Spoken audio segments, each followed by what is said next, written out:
Hi, everybody. It's March 15th, and we're going to have a presentation today about Chapter 7 of U.S. history, and I'll be talking about the period of time from the end of the Revolution up until the Constitutional Convention, or a little bit prior to that. And so let me share my screen with the folks on Zoom. Okay. So, okay.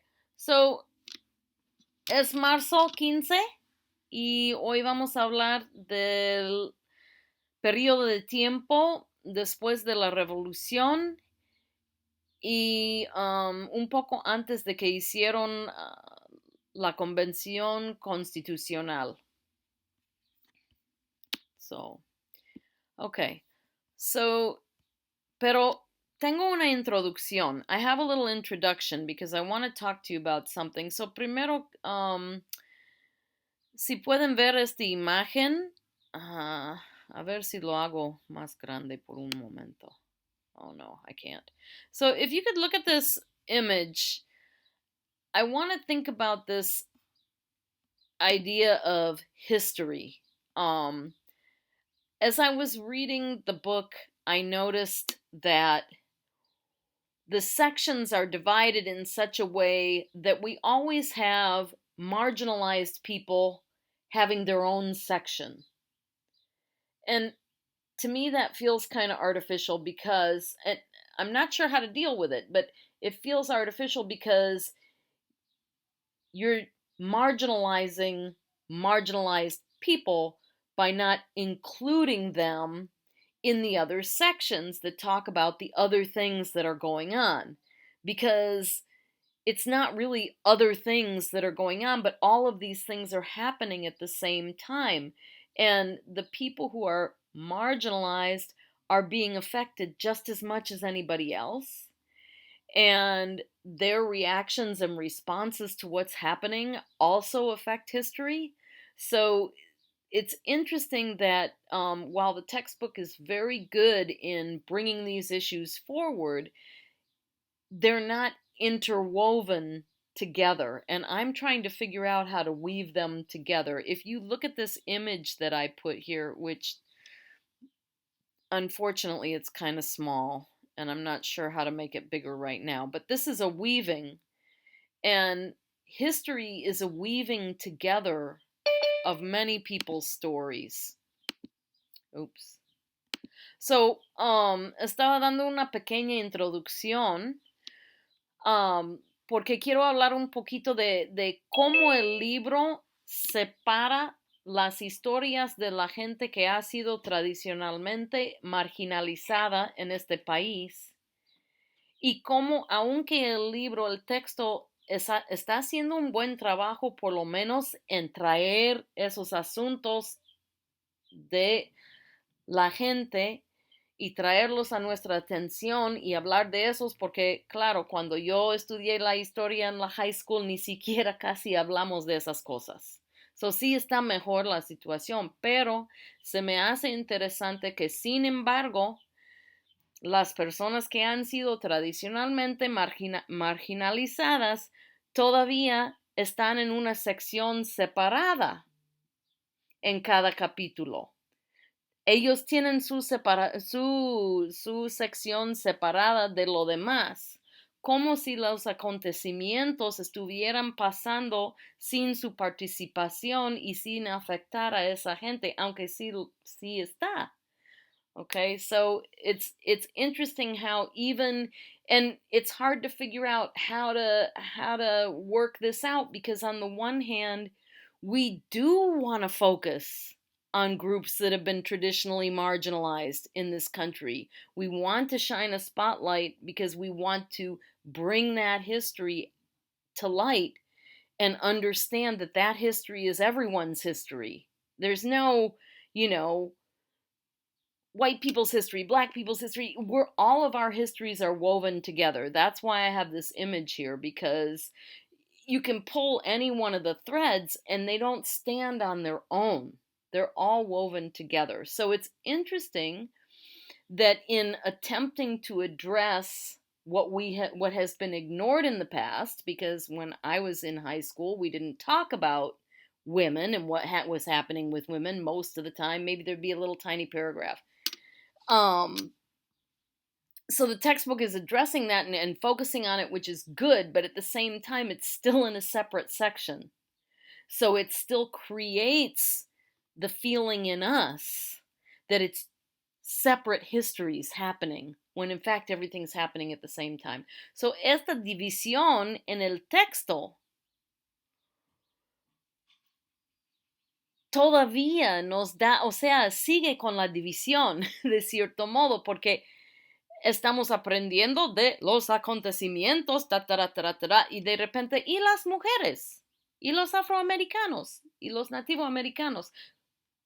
Todavía en nuestra mente están divididos. Aunque realmente, en realidad, todo está pasando al mismo tiempo y está afectando a todos, no solo a este grupo, está afectando de diferentes maneras. Y por eso tenemos un tejido que todo, que la historia de uno es la historia de todos, ¿verdad? Ok, y aquí le puse todo lo que estaba diciendo ahorita. A ver si perdí algo. Pongo aquí, tenemos la tendencia de ver los grupos marginalizados de una manera marginalizante. Ponerlos en su sección separado en el texto es marginalizante, right? So we have this tendency to see marginalized groups in a way that is marginalizing. When we put them in their own separate section. People have even talked about this in terms of bookstores, right? There's an African American section and a women's section, as well as, like science and home improvement. They have their sections, but we also have these sections for different groups of people, and yet we don't have a white male authors section, right? So if we're going to do sections, we should also have a white male author section. Over here, you're going to find the white male authors, but they don't do that because they're just authors. So you see, in some ways, we marginalize people further by trying to focus on them, which is a paradox. So, de cierta manera, estaba hablando de una analogía, que es la analogía de una librería, donde ponen secciones de interés, ¿no? Tenemos mejoramiento de la casa, cocina, etc. Y luego tenemos afroamericanos, o sea, autores afroamericanos, autores latinoamericanos, autores gay, pero no tenemos una sección que dice autores blancos, autores que sean hombres blancos, ¿verdad? So, de todos modos, estamos de cierto modo viendo de una manera marginalizante a la gente que queremos darles un poco de enfoque. All right. Y en realidad las historias de todos forman un tejido que seguimos creando hoy en día. Las experiencias de todos y sus reacciones frente a esas experiencias tienen consecuencias para las generaciones futuras. Okay?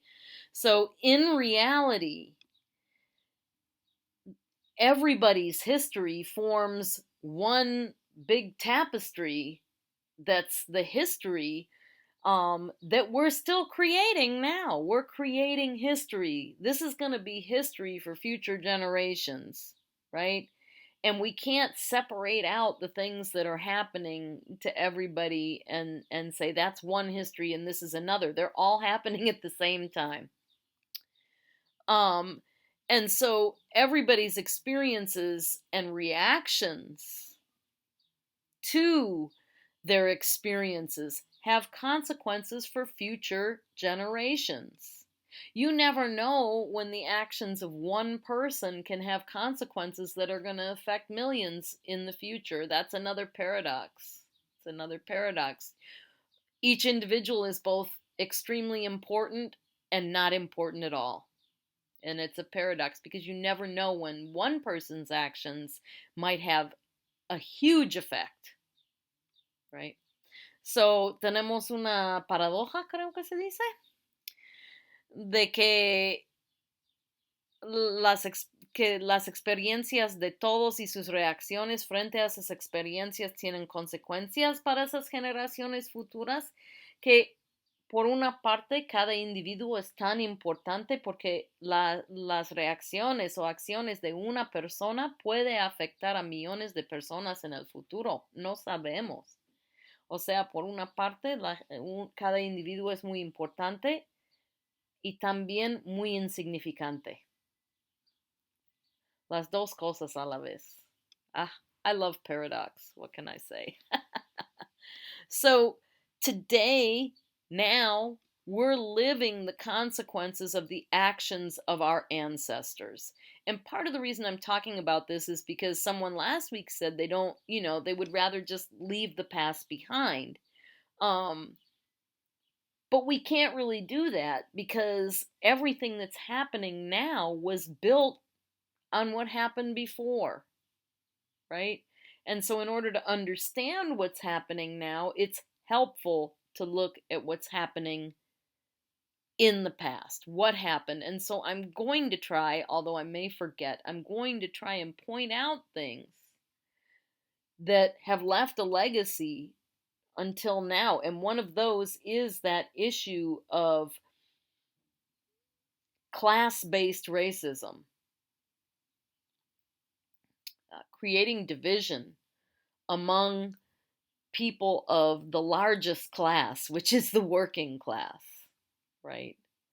So, how do the elites stay in power? They need to create division among us, and race is one way to divide us. So, vivimos hoy en día las consecuencias de las acciones de nuestros antepasados. O sea, y por eso por eso estudiamos la historia, porque ¿cómo vamos a entender bien lo que está pasando hoy en día si no entendemos cómo llegamos a este punto? Lo mismo es cierto en la vida de un individuo. Y voy a intentar a veces enfocar en cómo una cosa que ocurrió en el pasado nos está todavía hoy en día dictando la vida, de cierto modo.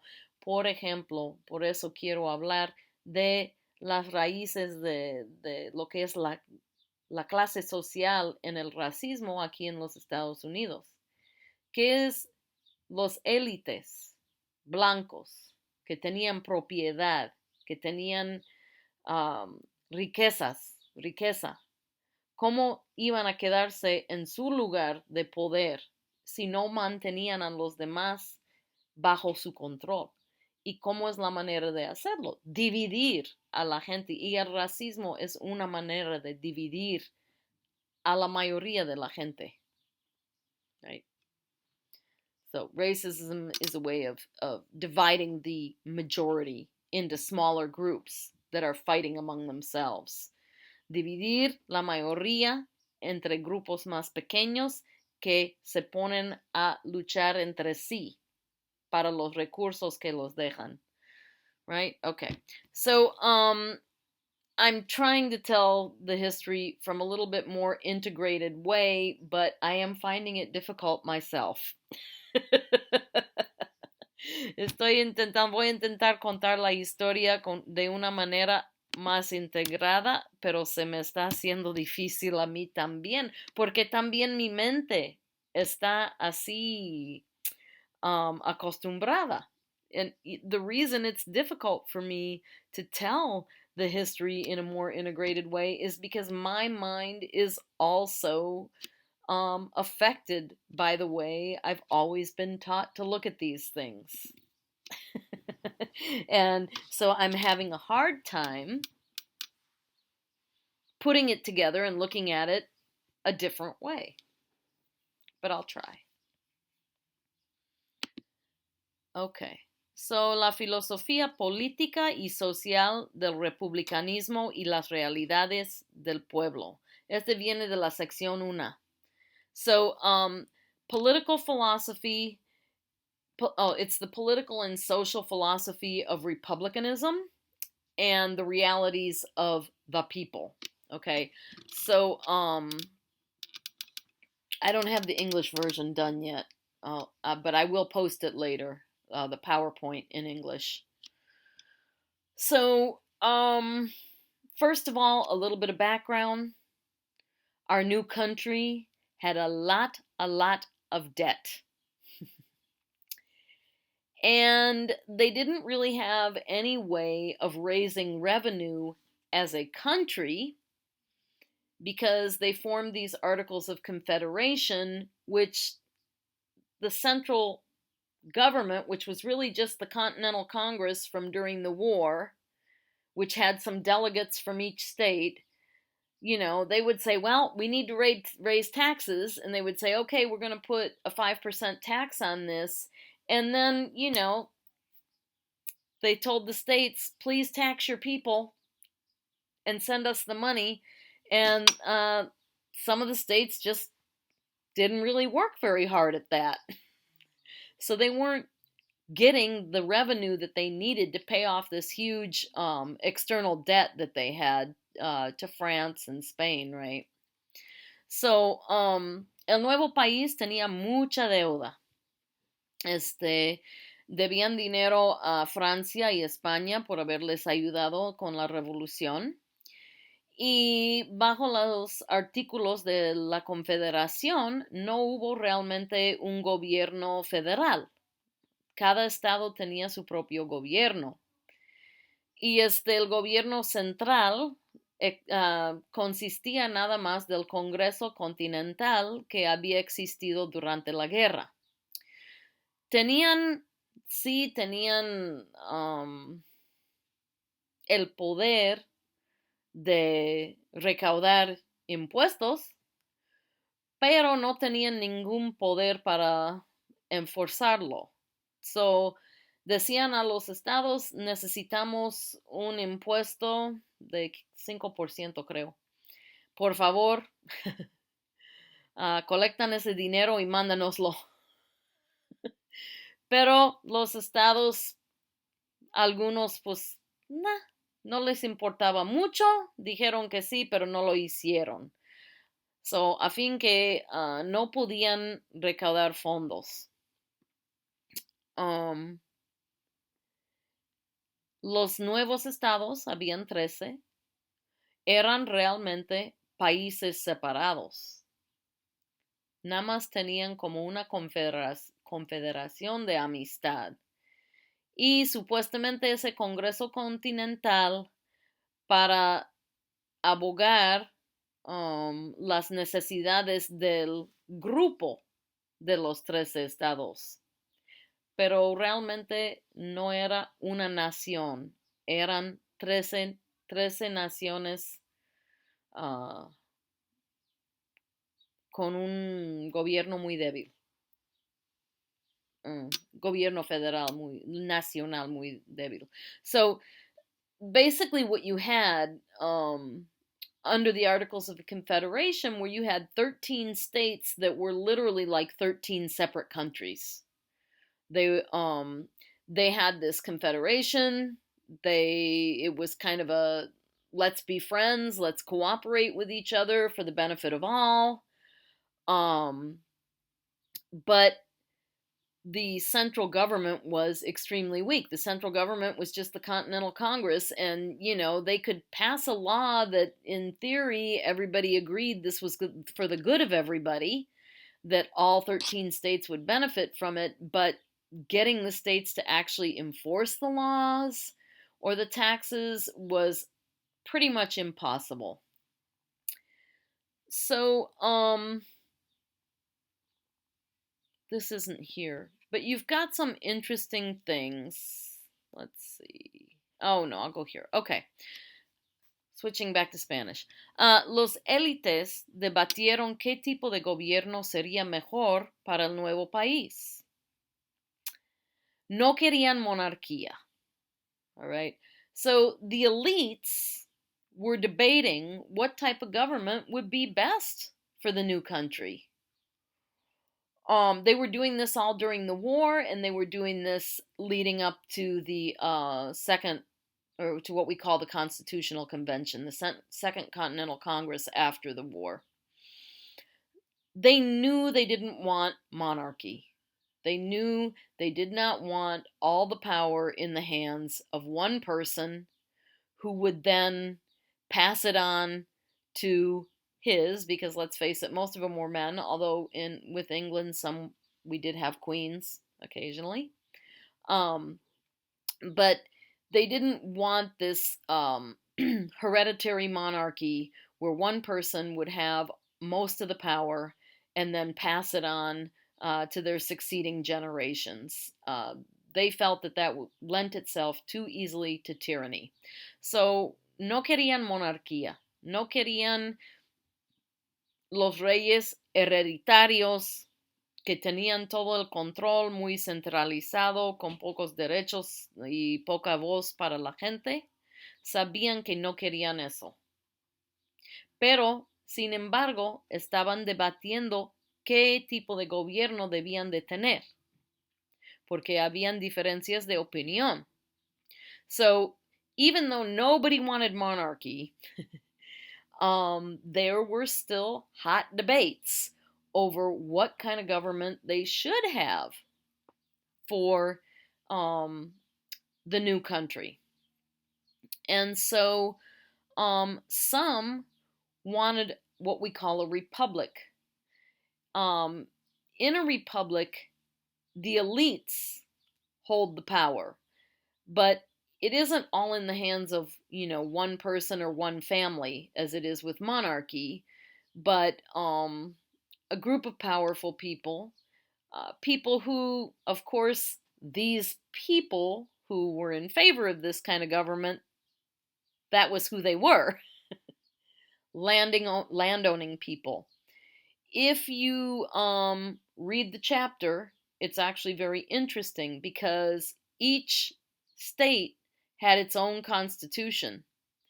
And in its constitution, it set out who could serve public office, who was eligible to be in public office, who could vote. And they all needed to have property and money, except maybe Pennsylvania. No, even in Pennsylvania, it was less in Pennsylvania. So,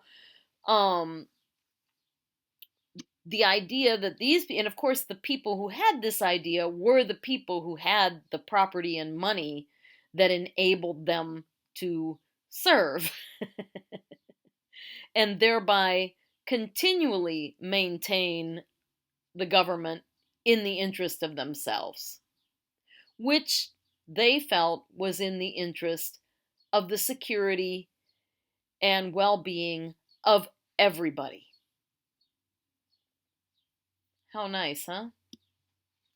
So, algunos querían una república en la cual solo los élites tendrían poder político.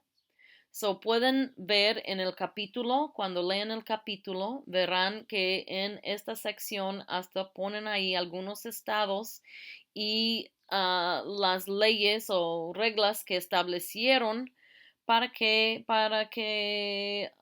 dictar quién tendría el derecho de servir en el gobierno y quién tendría derecho de votar. Y en cada caso requerían propiedad y dinero. So, los mismos que querían esta forma de gobierno eran los que calificaban para servir. Tenían terreno y dinero. Y ellos querían esta forma de gobierno, supuestamente, en su opinión, esa forma de gobierno sería lo mejor para todos, sería lo más seguro, porque ellos tenían la idea de que la democracia se devolvería en anarquía y caos, y que los ricos, que la gente no respetaría a la propiedad privada. So, los élites querían un gobierno que respetaba a la propiedad privada, especialmente su propia propiedad privada, right? So the other piece of this is that those who advocated for the Republican form of government with the elites holding power felt that this was the most secure and safe form of government because it was the way that they would be able to protect private property, in particular, their own private property, right? So, and you can read the chapter to see who these people were who held these opinions. They felt they were actually scared of democracy. They felt that democracy would turn into mob rule and anarchy, and that private property would not be respected. So you can see that they're very concerned about protecting their property and maintaining their situation as wealthy, powerful people. Otros querían democracia. Probablemente no eran la mayoría de los élites. Algunos sí, algunos sí. Pero en la idea de ellos era más justo y querían un gobierno más justo. Estaban pensando, pues, si los élites son los únicos que califican para servir en el gobierno y para votar por el gobierno, entonces, ¿cómo es diferente eso que tener un rey? Estamos en la misma situación nosotros porque no podemos tener voz en ese gobierno. Así que hubo un debate entre los grupos. So, other people did want democracy. Even some of the elites probably wanted democracy in some places. But in general, of course, it was more, the common people who wanted democracy because they were fighting for equality. And they weren't fighting to establish the same kind of system they just came out of, where, in Great Britain, the social classes were very stratified. There was very, very little social movement.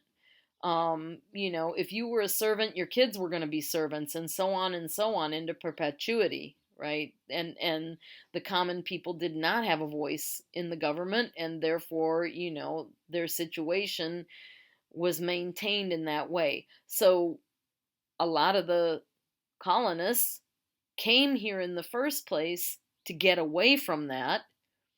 And when they were fighting in the Revolutionary War, they were fighting with the idea in mind that all men are created equal.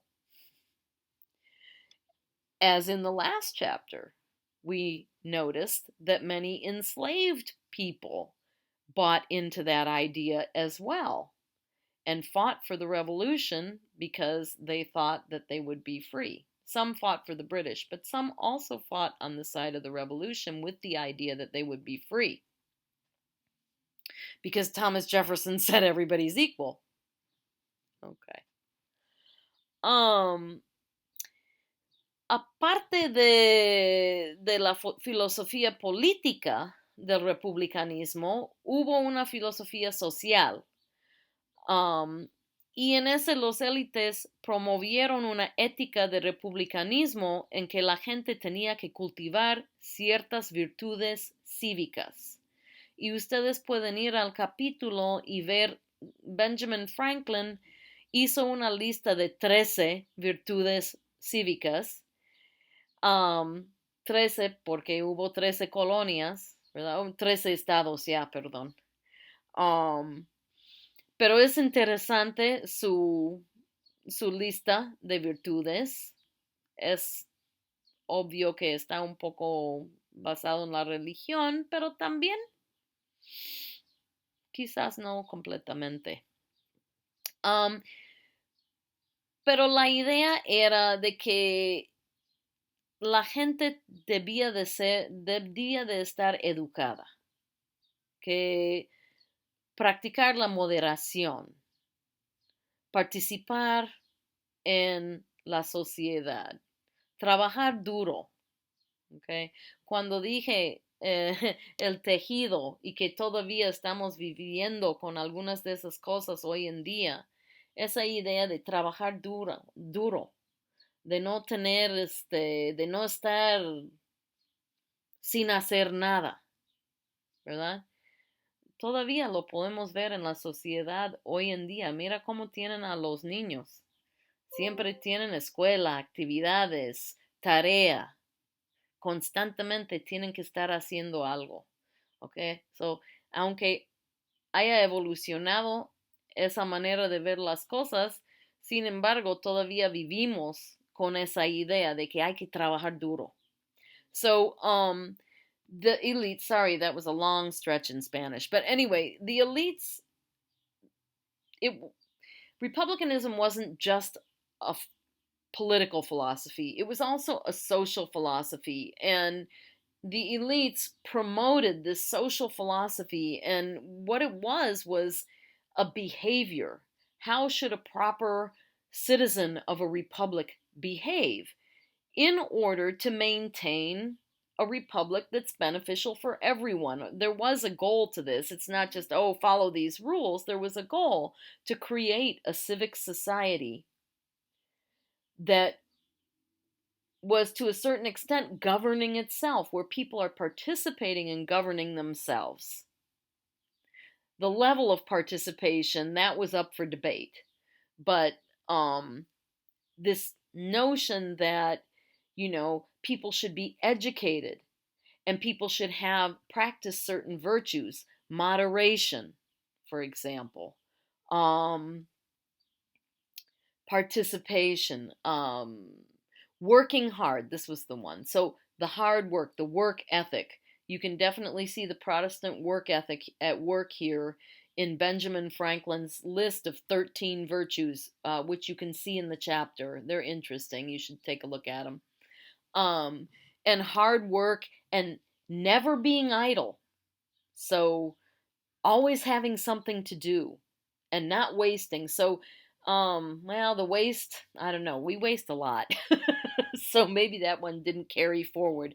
But definitely, if you're thinking about this tapestry of history and what we're still living with, our legacy from these times, this idea of having to work hard and how it's not good to kick back and be and just be still. You should always be doing something useful.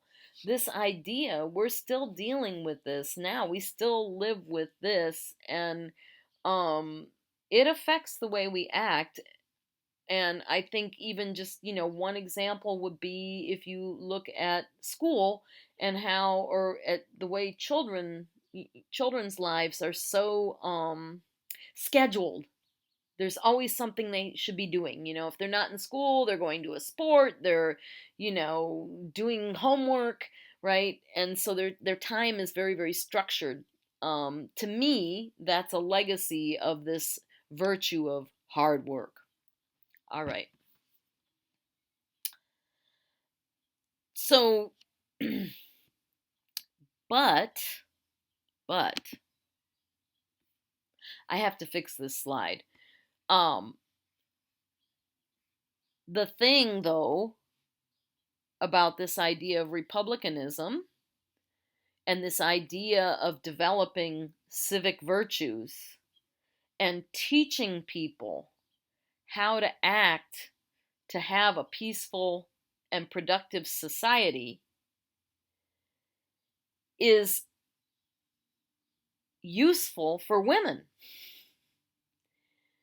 because women at this point aren't really allowed in public life, although some of them during the revolution, as we saw, they found their way to be in public life. And a lot of, you'll see in the chapter, there's some women elite women who are insisting on having a voice still. They're publishing. One woman was doing some writings, another starts school. So women, elite women at least, were out there participating in the public sphere, some of them. But with this idea that people should be educated about how to act in a republic, what's happening is that for the most part, women are responsible for the raising of the children, the education of the children. And so this makes some people realize, well, if we expect our children to be raised with certain values, women need to have an education so that they can pass on those values. Okay.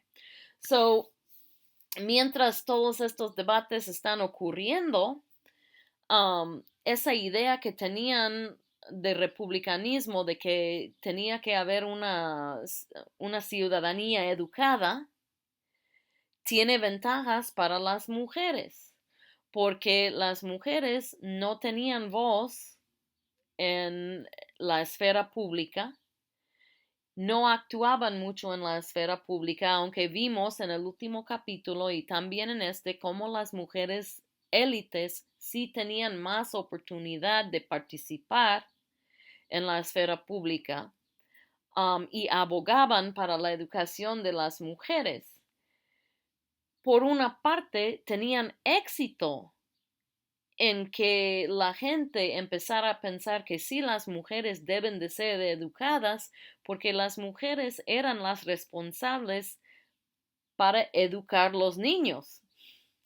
Y si la mujer no está educada en todas esas ideas que supuestamente van a traer una república tranquila y productiva, si las mujeres no están educadas, ¿cómo van a educar a los hijos? So, con eso se abre un poquito, se abren más oportunidades para las mujeres, para que empiezan a educarse, right? So, with this ideal of republicanism and this ideal of educating the citizenry, this starts to open up opportunities for women to go to school and to become literate and educated. At the time, the vast majority, well, even men, but the vast majority of women were not literate. It was the elite women who were literate. And so, but they start to say, hey, if you expect women, no matter what class they are, if you expect them to teach the children how to act in this society, you need to educate them too. All right.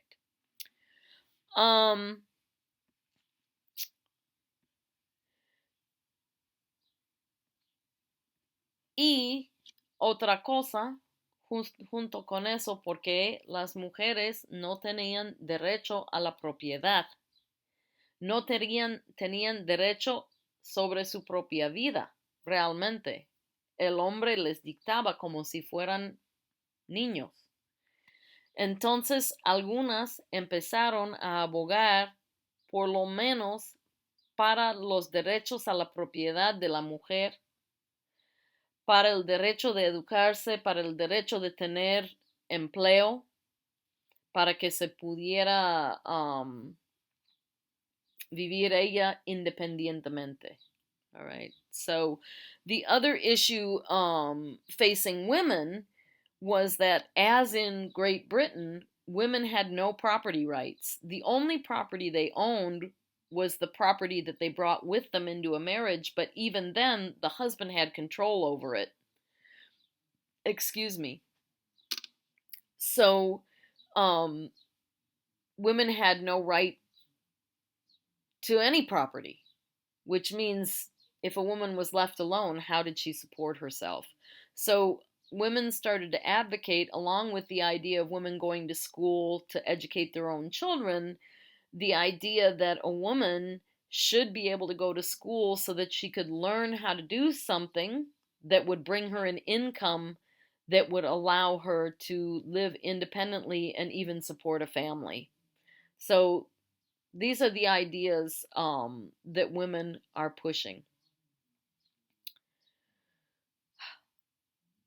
La otra cosa que está pasando en el país, voy a tener que arreglar esto. La otra cosa que está pasando en el país es que empieza a haber un movimiento para la abolición de la esclavitud. Todavía los 3 estados tienen la esclavitud es legal en ese momento. Pero en el norte empiezan a deshacerse de la esclavitud, pero quizás no voluntariamente. So the other thing that's happening, the big debate that's going on is about slavery, right? Because some people are starting to say, wait a minute, all men are created equal. Slavery doesn't go with that, right? So there start to be people who are forming an abolition movement. At the time, slavery was legal in all 13 states. But what starts to happen in the North is that some enslaved African Americans start to take their masters to court and sue them for their freedom. Sometimes they did this based on mistreatment, so they would accuse their master of assault, and if found guilty, if the master was found guilty, the person was freed. So and of course, freed Black people start to form associations to help each other and to help promote abolition. But in the North, many enslaved people were able to bring these cases to court and get their freedom from a court decision. So, I'm trying to think. Let me look at the chapter real quick. Y sí lo dije en español, ¿verdad? Que abogaron por su libertad, ¿o no? No. I don't think I did that in Spanish yet, did I? Okay, so en los estados del norte, algunos afroamericanos empezaron a llevar demandas a la corte contra sus dueños a veces por ataques físicos, por maltratamiento, y muchas veces ganaron su libertad a través de esas demandas que pusieron. So en el norte se empieza a ver una tendencia de dejar de tener esclavos. So, y está el movimiento de la abolición de la esclavitud también está empezando en aquellos tiempos. All right, and then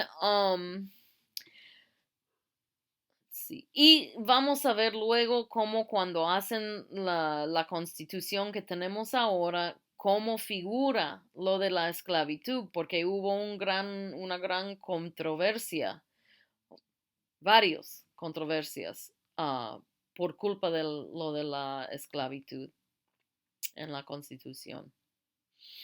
All right, so the last thing I'm just going to talk about here is, and see, I've done just what the book did, is that I've divided it, but I'm going to try and bring it in the next section to talk about what was going on with the Native Americans, because nobody invited them to Paris to participate in the treaty. The British simply gave away land that didn't belong to them. They gave it to the new United States, and they put the western border at the Mississippi River. And so maybe we can take a quick look at the map.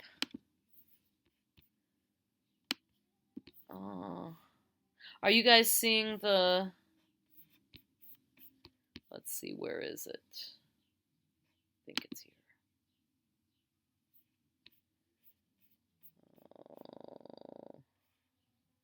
No, it's probably here. Wait, hang on, I'm sorry.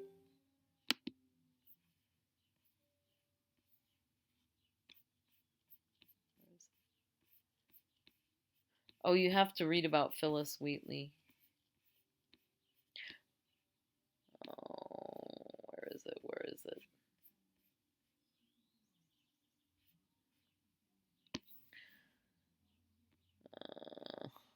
I'm sorry. I'm having a hard time finding it. Does it show it?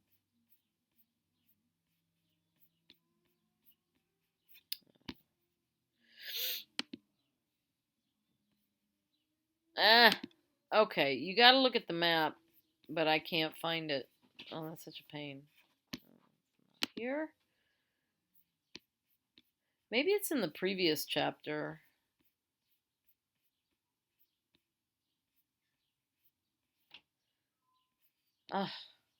This is not the one I wanted you to look at.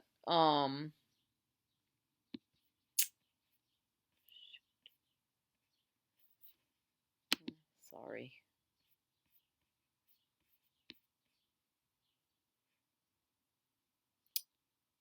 Well, this isn't really the one either, but I can't find the other one, so...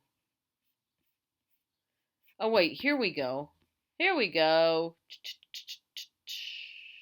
All right, so first of all, I'll just show you this one. So in this map, you can see... No, you can't see the original colonies, but all of this out here was what they considered the Western territories. So here we have the Northwest Territory, and how they plan to divide it up.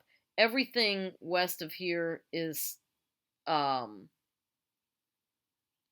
of France at that point.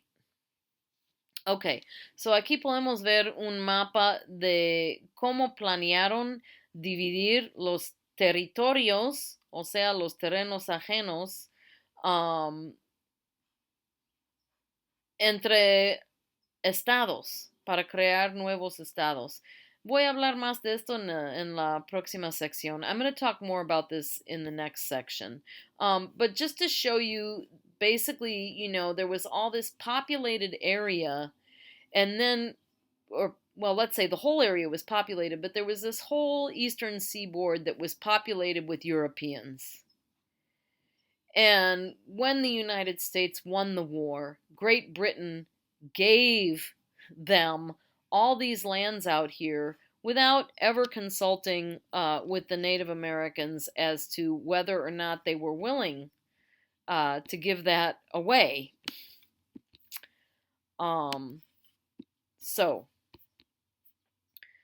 lo que estaba diciendo es que aquí en este mapa se ve aquí en la costa más o menos, sí más adentro, pero más o menos aquí en estos territorios eran donde estaban los europeos. Pero cuando los Estados Unidos ganó la guerra, Gran Bretaña les regaló, y Francia también les regaló, todo este terreno que realmente era ajeno. No pertenecía a Gran Bretaña ni a Francia, pertenecía a los indígenas que vivían ahí, y no los invitaron al Tratado de París. O sea, dispusieron de sus terrenos sin ni preguntarles. They disposed of the Native American land without even asking them anything about it. So, y ellos vieron cómo no paraban de venir a agarrar sus terrenos. Entonces, un Mohawk llamado Joseph Brant formó una confederación Pueden ver en el capítulo cuáles tribus estaban involucrados, pero formó una confederación para limitar el progreso de los europeos. Y tuvieron una guerra que duró 10 años, creo, del 85 hasta el 95.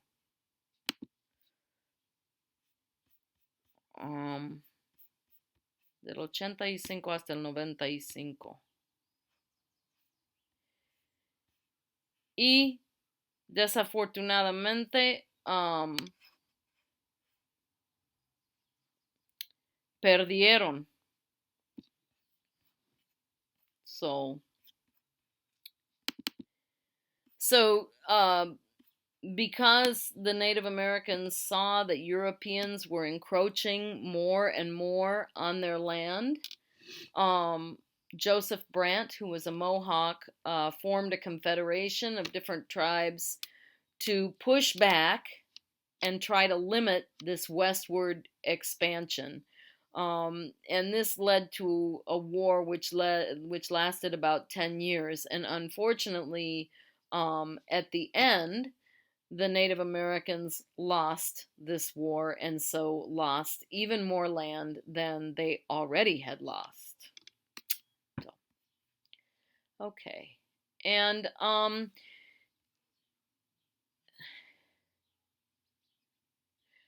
think it's important to realize that this notion that the elites were promoting of the white race being superior and being entitled to this land by the virtue of conquest. So in their mind, they've conquered this land and therefore they have a right to it. And the way the white people saw it, if Native Americans were fighting back against that, then they saw them as savages and horrible people, and they hated them. And so they indiscriminately killed them. They massacred 70 Christian Delaware Indians, mostly women and children, in 1782. They didn't care because they wanted the land. But they were able to justify this by dehumanizing these other people. So la idea de que los blancos tenían un derecho a ocupar esos terrenos debido supuestamente a su conquista era algo que promulgaban los élites entre los pobres, porque también les convenía, mientras los de la clase trabajadora se fueran más al oeste, si les dieran sus terrenos, ellos iban a estar contentos y dejarlos a los élites seguir protegiendo sus propios intereses, right? So to promulgate this idea of white superiority was very beneficial to the elites in this other respect as well, because here's these Western lands. Poor white people, go occupy those lands. You can have them. Go forth and prosper. And in that way, they don't have to worry about those people threatening their own interests, the elites' interests. Okay, I think that's enough for today. Ya acabé para hoy.